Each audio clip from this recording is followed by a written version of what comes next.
lähdetään itse tuon kolmioratkojan pariin. Tässä on kulunut pikkuhetki aikaa siitä, kun viimeksi tehtiin se itse taulukko, mikä nyt oli vapaaehtoinen. Se ei ole välttämätön, mutta suosittelen sen tekemään.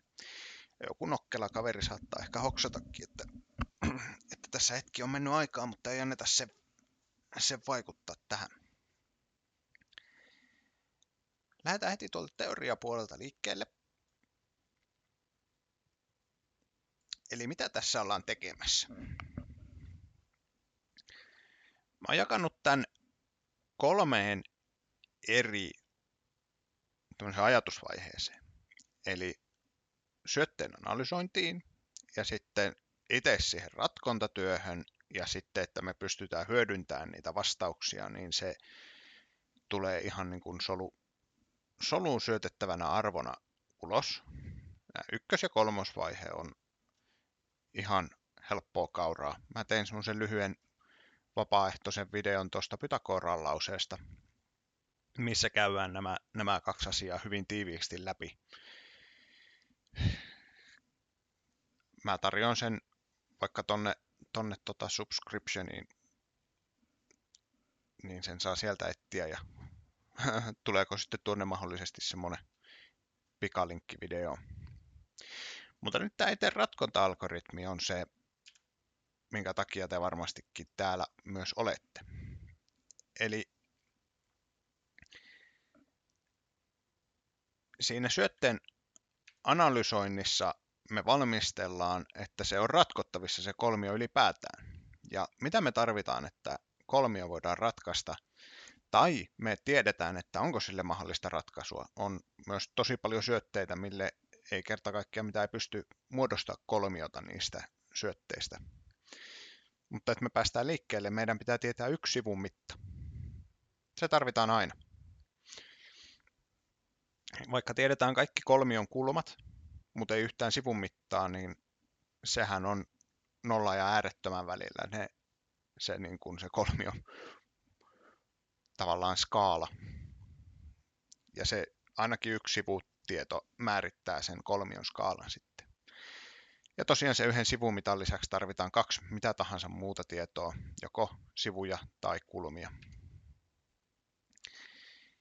Ja näistä me voidaan päätellä, että mikä ratkontatapaus on kyseessä. Onko sivu, onko sivu kulma tai onko sivu kulma.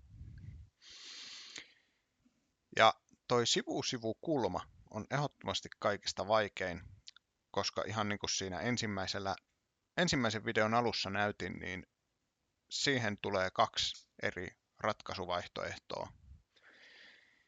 Ja nimenomaan tuo sivu-kulmatapaus on, minkä takia koen tärkeäksi tämmöisen ohjevideon tekemisen, koska itse en löytänyt semmoista hyvää ohjetta, miten tuo tehdään. Ja koska sen on ratkonut, niin haluan sen tarjota myös muille. Minun versioni siitä. Ja sitten lopuksi syötetään ulos. Tässä on tämmöinen, mikä on mulla ihan oikeasti ollut käytössä. Ja tuossa se on niinku AE-sarakkeessa on ihan se sama funktion kutsu. Ja mä tiedän, että siellä tulee vain 1 ratkaisu, niin mä pystyn käyttämään sitä tässä muodossa. Tämä on muuten siltä ajalta, kun mä printtasin ne peräputkeen kaikki. Ei olekaan. Elikkä nuo nollat näyttää sitä, että ei ole toista ratkaisua, mutta sen saa 1 riville toteutettua. Niin tällä ratkotaan nuo kaikki kulmat, mitkä muistaakseni tänne haetaan, ja nämä kolmiot on tosiaan piirretty ihan niin kuin näistä saaduilla tiedoilla. Siirrytään asiaan.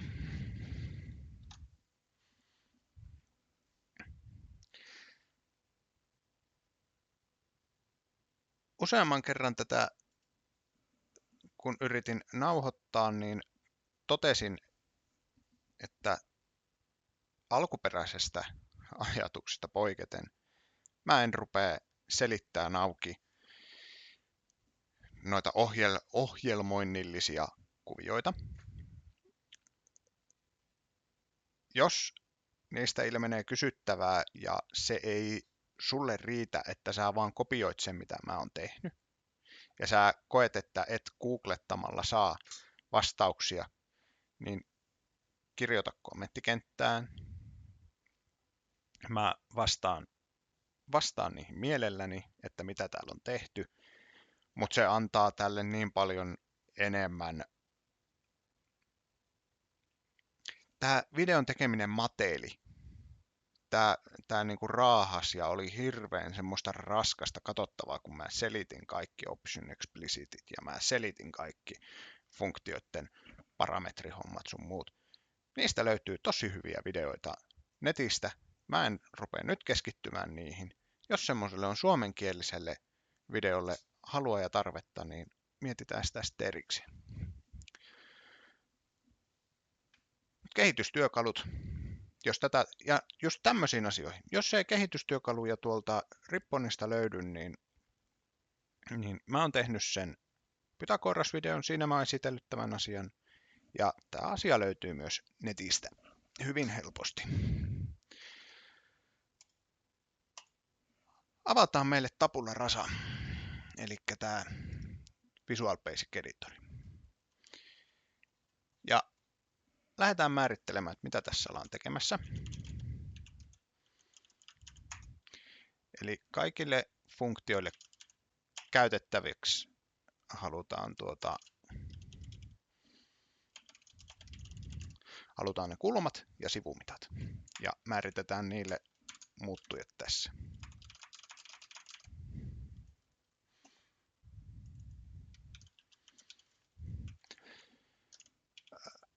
Virallisesti gamma kirjoitetaan G:llä, mutta koska se on C-pistettä vastaava kulma, tai C-pisteen luona oleva kulma, niin mä tykkään tommosesta nimestä kuin samma.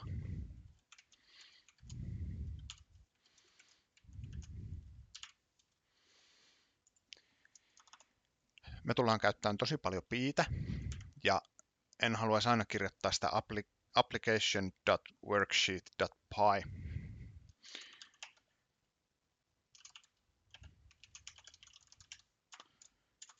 Niin tehdään se noin. Tai määritetään se tuommoisen muuttuja. Sitten.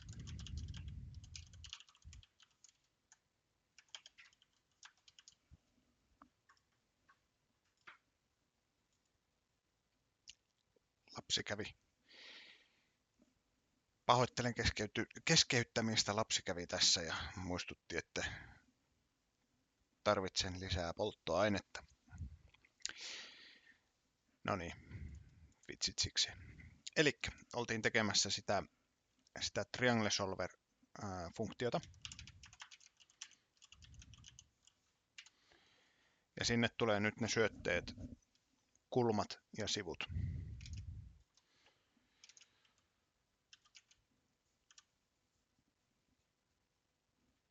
Ja ne on vaihtoehtoisia, koska ei vain 3 lukua syötetään, niin kun se tekee näin double, niin kun me teemme sen näin, niin silloin ei tarvitse laittaa aina nollaa sinne, mitä sivua tai mitä tietoa ei tunneta.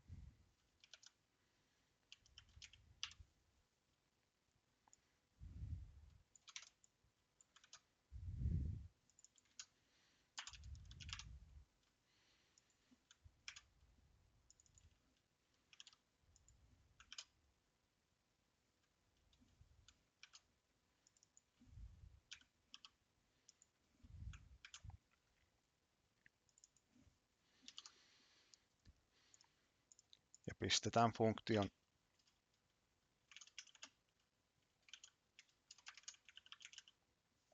tietotyypiksi variantti.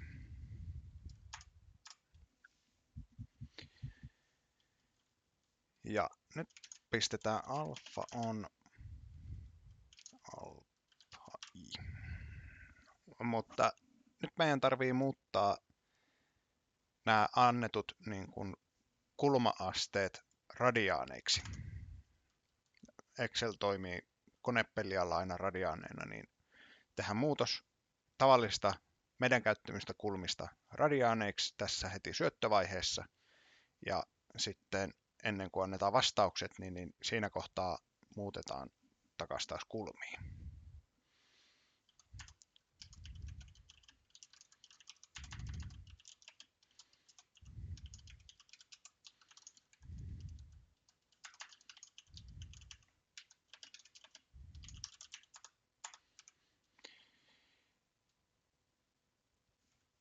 Ja matikka menee sillä lailla.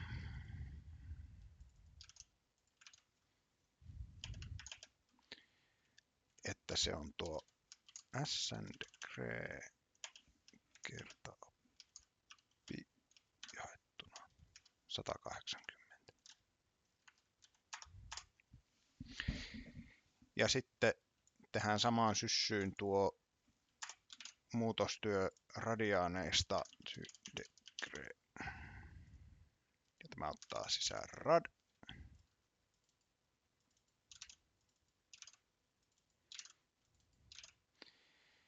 Kyseessä on käänteisfunktio.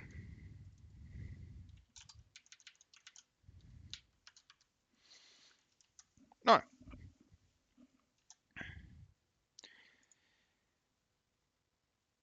Nyt me voidaan heittää suoraan tuo alfa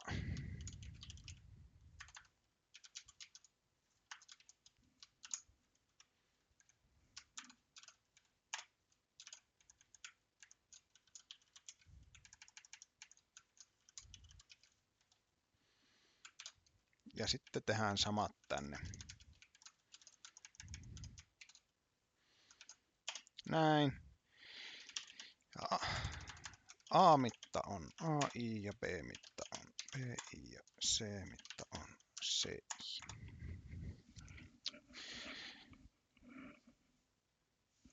Ja ennen näitä me halutaan tietysti määrittää nyt tuo pi. Me ei ole sitä vielä tehty. Eli meillä on sitä varten tuo oma muuttuja tuolla. PI on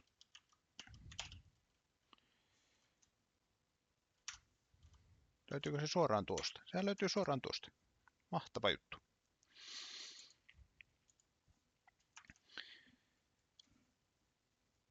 Nyt meillä on syötteet otettu niin kuin käsittelyyn, tai meillä on ne täällä koodissa. Lähdetään tarkistamaan, että onko kolmio ratkottavissa. Ja tässä tarvii tehdä muutama ihan semmonen sangen järkeenkäypä. En näe, että miksi tarvitsisi visuaalisesti tätä selittää. Me tehdään 3 tarkistusta. Me tarkistetaan, että kulmien summa ei ole yli 180 astetta, eli tässä tapauksessa pi.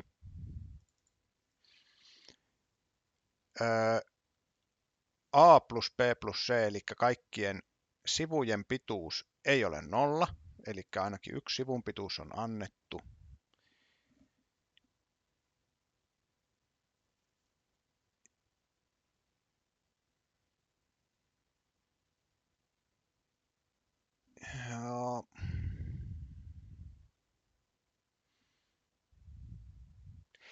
Ja sitten tarkistetaan samalla kulmista myös se, että annetut kulmat tekee yhteensä sen 180 astetta. Eli että mitä tarkoitan on se, että mikäli käyttäjä on syöttänyt, mulla on täällä aikaisemmassa versiossa, mikä mä oon tehnyt, niin mulla on tämmöinen tarkastus tehty, että jos alfa ja beta ja gamma on kaikki nollia, niin kun ne kaikki ynnätään yhteen, niin siitä pitää tulla pi tietyllä tarkkuudella. Mutta nyt tässä selittäessä mä hoksaan, että tuota ei tarvikaan tehdä. Koska ainakin se yksi sivumitta pitää olla, ja me myöhemmässä vaiheessa tarkistetaan se. Myöhemmässä vaiheessa niin kuin käytetään vain 2 niistä sivuista, jos niikseen tulee.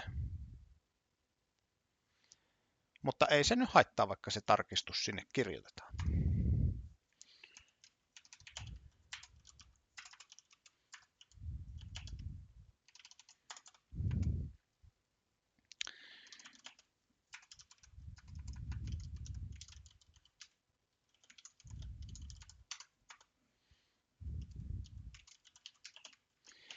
Eli nyt otetaan se sumangles on alfa plus beta plus gamma. Jos sumangles on suurempi kuin pi, niin sitten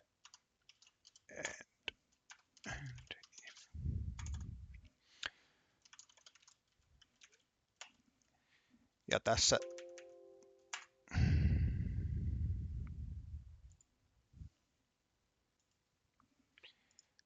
kirjoitetaan tuonne kommentteihin, että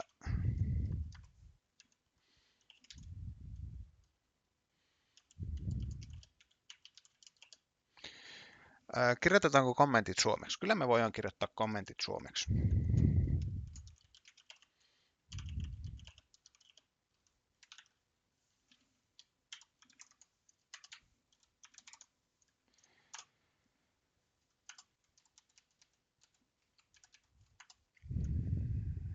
Joo.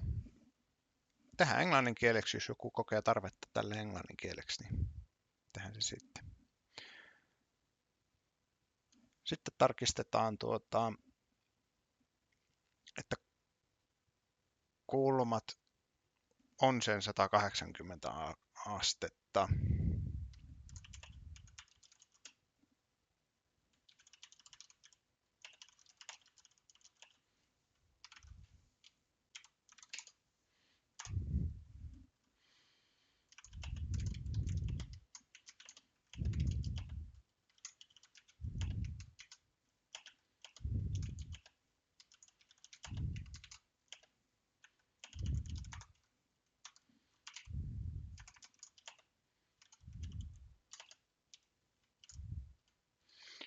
Round.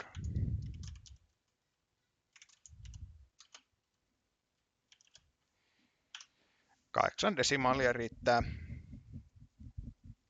Näin äkkiä ulkomuistista sanoisin, että jos on nolla niin kuin desimaaliluku, mikä alkaa nollalla, niin no tämä menee nyt taas just sinne ohjelmoinnin puolelle, mistä mä sanoin, että menee hirveän etanoinniksi, jos mä selitän, miksi tämmöisiä asioita on tehty ja valittu.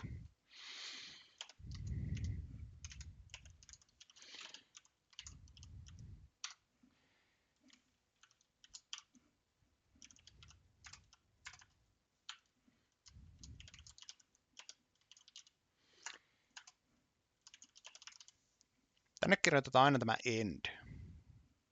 Jos sitä ei kirjoiteta, niin tästä tulee todella työläs tarkistaa ja tämä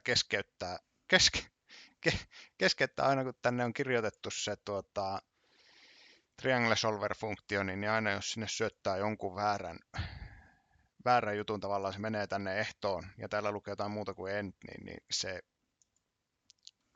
keskeyttää taulukon käytön aina. Sitten tarkastetaan se, että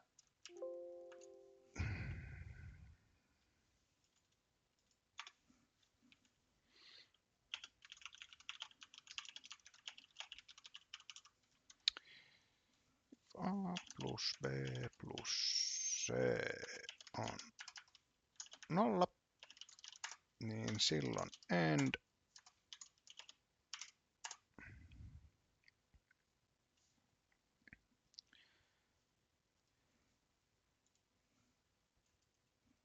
No nyt me on päästy tänne asti. Nyt me on saatu tarkastettua, että kulmia on annettu, tai ei, kun että ainakin yksi sivumitta on annettu ja kulmat on sallituissa rajoissa. Nyt lähdetään tarkistamaan sitä, että mitä on niin kuin oikeasti annettu. Eli mennään tänne ehtola LC asti päästy.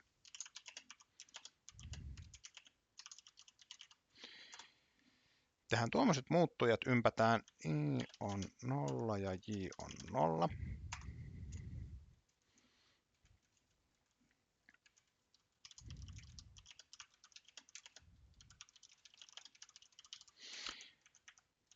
Nuo on tullut nyt ihan vain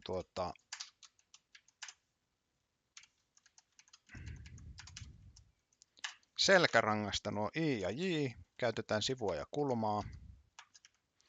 Eli S niin kuin sivu ja K niin kuin kulma. Ja lähdetään laskemaan, että montako niitä on annettu. Jos A on eri suuri kuin 0, niin sitten sivu on sivu plus 1.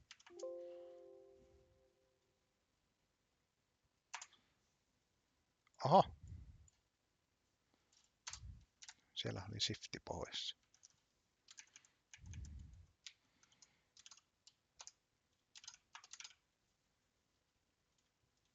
B ja C.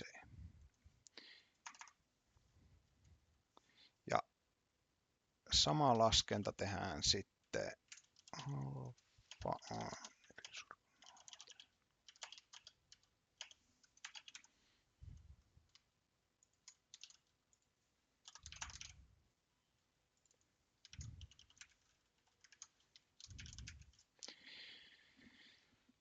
Noin. Ja nyt on mahdollista. Tähän asti on mahdollista, että käyttäjä on syöttänyt yhden sivun ja yhden kulman, mutta ei antanut sitä kolmatta pistettä. Tässä tarkistetaan sivu plus kulma. Pitää olla vähintään se 3.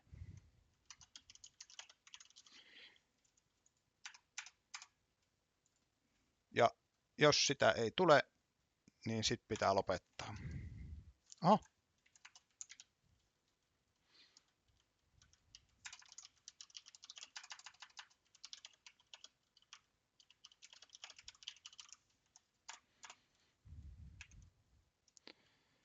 Sitten mennään jo itse tähän ratkomistapaukseen.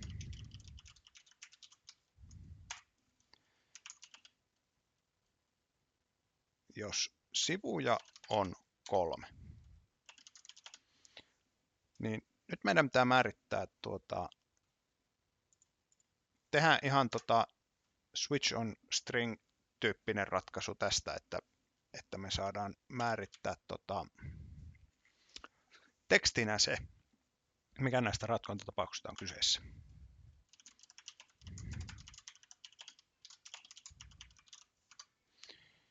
Otetaan tuommoinen input-type. On vähän ehkä hölmöä, että mulla on kommentit suomeksi, mutta kaikki muuttujat on englanniksi. Eli silloin tuo sivu. Jos sivuja on 2 ja kulmia on 1,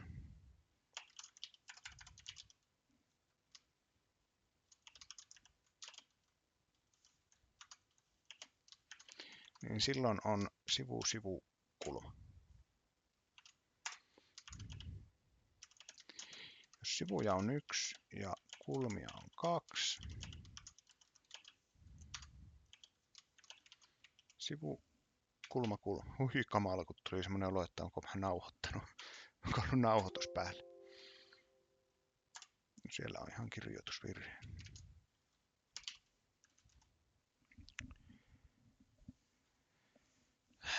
No nyt jos tätä pikkusen kattelee, niin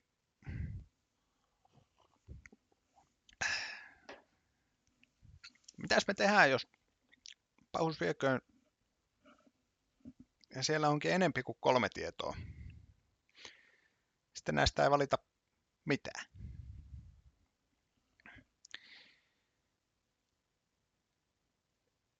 Niin tässä kohtaa mä olen itse priorisoinut nämä sivujen määrät ratkaisevaksi. Ja kulmia saa syöttää minkä määrän tahtoo. Yleensä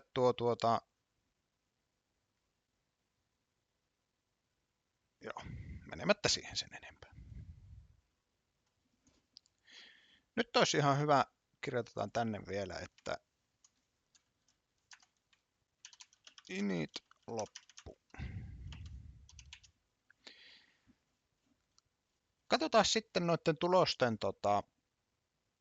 ulosprinttaaminen. Eli tällä hetkellä meillä on vain niin kuin tarkastettu ne syötteet.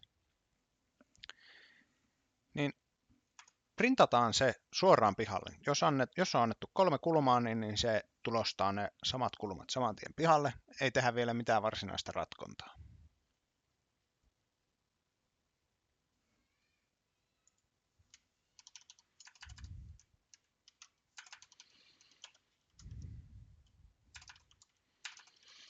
Tulosten, onko vähän huonosti sanottu tulosten tulostaminen? Tulosten ulossyöttö.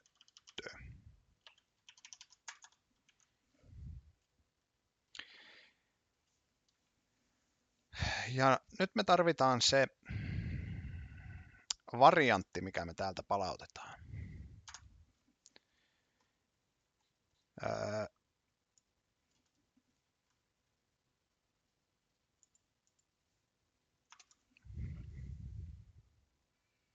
Nyt se on sun päätettävissä, että haluatko sä palauttaa se yhtenä pötkönä, niin kuin siinä kuvassa oli, vai 2 rivillä, niin kuin tähän on tehty, 3.1, 3.2. Mä palautan sen heti tuossa 2 muodossa, eli nyt pitää tehdä niin kuin 2-ulotteinen variantti, eli array, matriisityyppinen array. Ja tämä on nyt just sitä, että jos mä rupean selittämään, mitä tässä tehdään, niin menee aika kauan. Vastauksia voi olla 2, eli 0 tai 1 on se niin kuin rivien määrä. Ja jos sanotaan, että sivukulma, eli 0–6.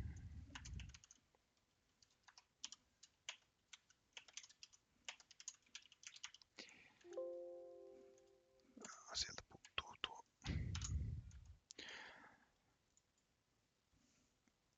En muista sanoinko esittelyvideolla, mutta tässä tullaan laskemaan myös pinta-alat ja lävistäjien korkeudet. Kyllä niistä taisi olla puhetta. Niin kun nekin halutaan palauttaa, niin silloin tuota vain suurennetaan, eli se lista vain pitenee. Ja emme 6 tarvita, kun me tarvitaan 5. Ei vielä lasketa sitä pinta-alaa sinne mukaan.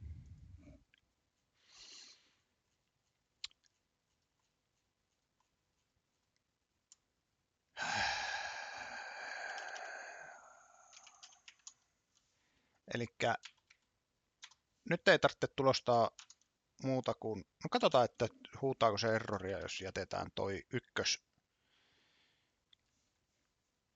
ykkösalkio tyhjäksi. To decrease ja alpha.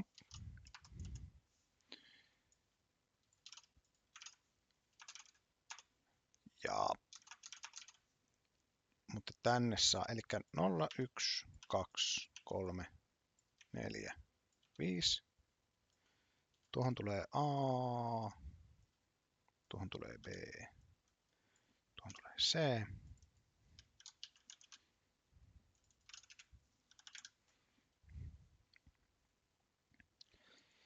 Ja sitten lopuksi sanotaan, että Triangle Solver on red ans.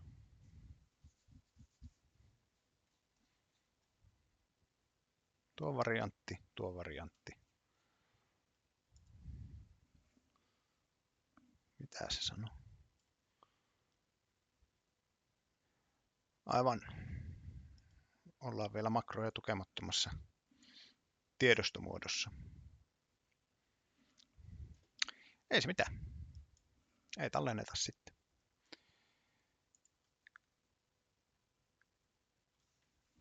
Kopsataan nuo. Liitetään tuonne nuo muistiin. Aha.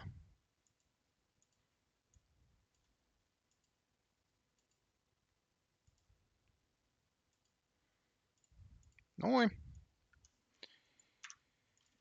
Ja tähän tarvitsisi nyt sitten kirjoittaa, että aivan. Kyllä me joudutaan tallentamaan.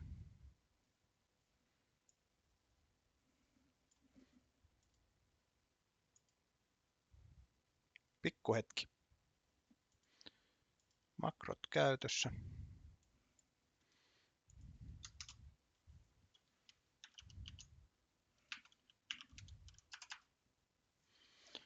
Olen kirjoittanut tän nyt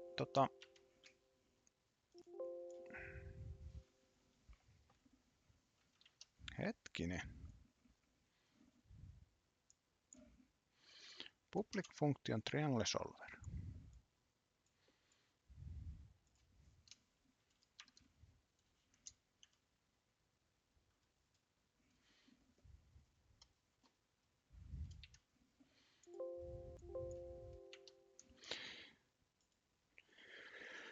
Huh. On aika epämiellyttävää, kun yhtäkkiä joku ei toimi niin kuin on vuosia tehnyt ja sitten mistä kummasta tämä johtuu.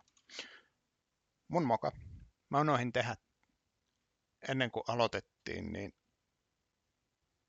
tänne piti tehdä insert ja module. Mitä siitä sanoinkin, että käydään tuolla ominaisuudet välilehdellä, niin kun tämä moduuli on valittu, niin sen moduulin nimeä ei pääse muualta muuttamaan muuta kuin täältä properties eli ominaisuudet välistä. Otetaan tänne, että triangle.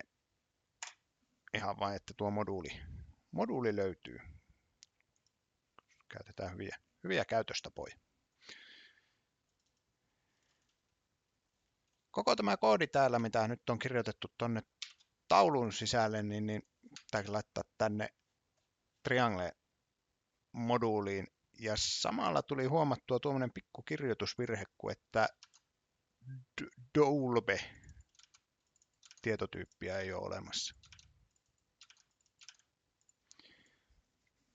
Tämän takia on hyvä testata tiheästi, että jos kirjoittaa hirveän pitkästi tavaraa, niin sitten on paljon ihmeteltävää, että miksei homma toimi. Nyt sieltä löytyy tuo Triangle Solver. Nyt me saadaan lyödä tonne vain kaikki syötteet. Ja sepäs ei toimi.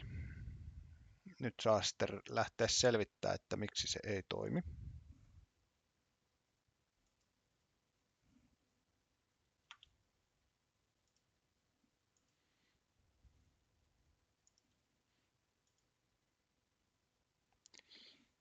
No niin, tämä on aina mielenkiintoista, kun törmää sellaisiin asioihin, mitä ei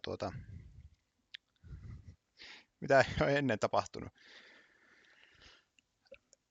En löytänyt mitään vikaa, miksi se ei lähtenyt juoksuttamaan sitä skriptiä. Kun sammutti Excel ja käynnisti Exceli uudelleen, niin sitten rupesi toimimaan. Kannattaa kokeilla. Nyt mä oon määrittänyt tänne niin kuin alfa, beta, gamma, A, B, C. Ja kun tuosta löi enteriä, niin se huutaa heti erroria. Ja ihan oikein huutaakin, mulla sattui huolimattomuusvirhe. Täällä on määritelty AI, eli nämä inputit tuplina, kun ne piti olla tuo ABC. Noin.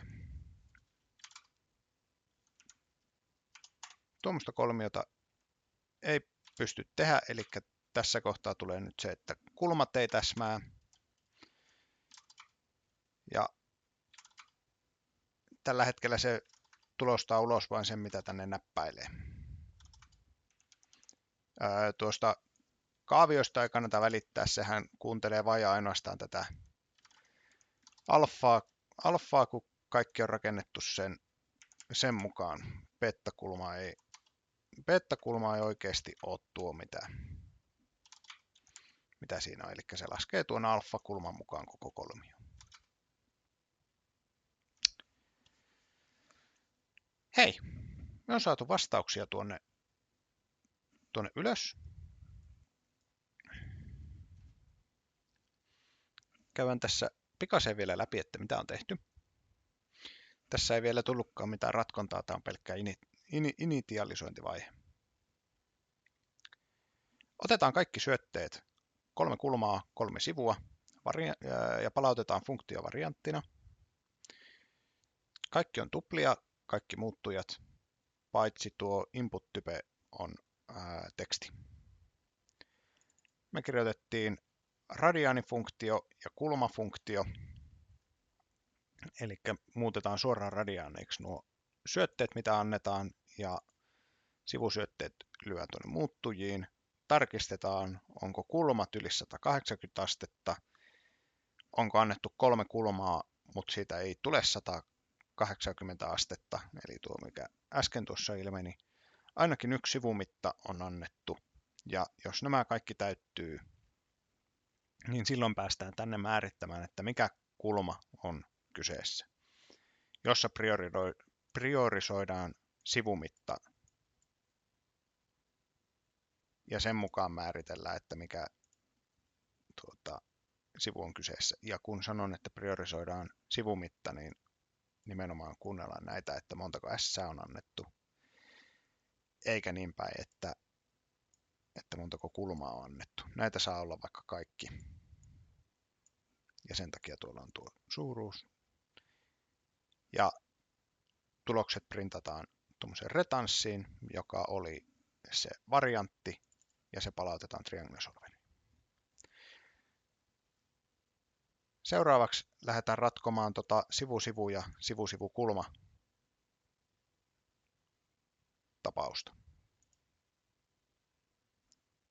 Ei kun sivu-kulma-kulma, eikö ole näin? Anteeksi.